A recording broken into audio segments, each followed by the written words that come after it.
Fall of the Angels by Ginzberg. The depravity of mankind, which began to show itself in the time of Enoch, had increased monstrously in the time of his grandson Jared, by reason of the fallen angels. When the angels saw the beautiful, attractive daughters of men, they lusted after them and spoke, "We will choose wives for ourselves only from among the daughters of men, and beget children with them." Their chief Shemhazai said, "I fear me, you will not put this plan of yours into execution, and I alone shall have to suffer the consequences of a great sin." Then they answered him and said, "We will all swear an oath, and we will bind ourselves, separately and together, not to abandon the plan, but to carry it through to the end." 200 angels descended to the summit of Mount Hermon, which owes its name to this very occurrence, because they bound themselves there to fulfill their purpose, on the penalty of anathema. Under the leadership of 20 captains, they defiled themselves with the daughters of men, unto whom they taught charms, conjuring formulas, how to cut roots, and the efficacy of plants. The issue from these mixed marriages was a race of giants, 3,000 ells tall, who consumed the possessions of men.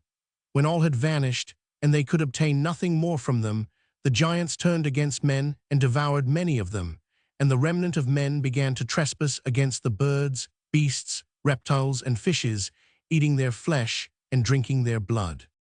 Then the earth complained about the impious evildoers, but the fallen angels continued to corrupt mankind. Azazel taught men how to make slaughtering knives, arms, shields, and coats of mail. He showed them metals and how to work them, and armlets and all sorts of trinkets, and the use of rouge for the eyes, and how to beautify the eyelids, and how to ornament themselves with the rarest and most precious jewels and all sorts of paints. The chief of the fallen angels, Shemhazai, instructed them in exorcisms and how to cut roots. Armaros taught them how to raise spells, Barakel, divination from the stars, Kokabel, astrology, Ezekiel, augury from the clouds, Arakiel, the signs of the earth, Samsuel, the signs of the sun, and Siriel, the signs of the moon 57. While all these abominations defiled the earth, the pious Enoch lived in a secret place. None among men knew his abode or what had become of him, for he was sojourning with the angel watchers and holy ones. Once he heard the call addressed to him, "Enoch, thou scribe of justice, go unto the watchers of the heavens, who have left the high heavens, the eternal place of holiness, defiling themselves with women, doing as men do, taking wives unto themselves, and casting themselves into the arms of destruction. Upon earth, go and proclaim unto them that they shall find neither peace nor pardon. For every time they take joy in their offspring, they shall see the violent death of their sons, and sigh over the ruin of their children. They will pray and supplicate evermore, but never shall they attain to mercy or peace." Enoch repaired to Azazel and the other fallen angels to announce the doom uttered against them. They all were filled with fear. Trembling seized upon them, and they implored Enoch to set up a petition for them and read it to the Lord of heaven, for they could not speak with God as aforetime, nor even raise their eyes heavenward, for shame on account of their sins. Enoch granted their request, and in a vision he was vouchsafed the answer which he was to carry back to the angels. It appeared to Enoch that he was wafted into heaven upon clouds, and was set down before the throne of God. God spake, "Go forth and say to the watchers of heaven who have sent thee hither to intercede for them, Verily, it is you who ought to plead in behalf of men, not men in behalf of you.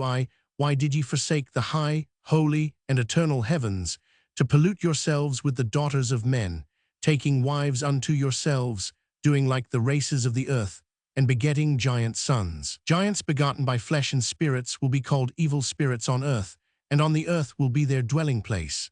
Evil spirits proceed from their bodies, because they are created from above, and from the holy watchers is their beginning and primal origin. They will be evil spirits on earth, and evil spirits they will be named. And the spirits of heaven have their dwelling in heaven, but the spirits of the earth, which were born upon the earth, have their dwelling on the earth. And the spirits of the giants will devour, oppress, destroy, attack, do battle, and cause destruction on the earth, and work affliction.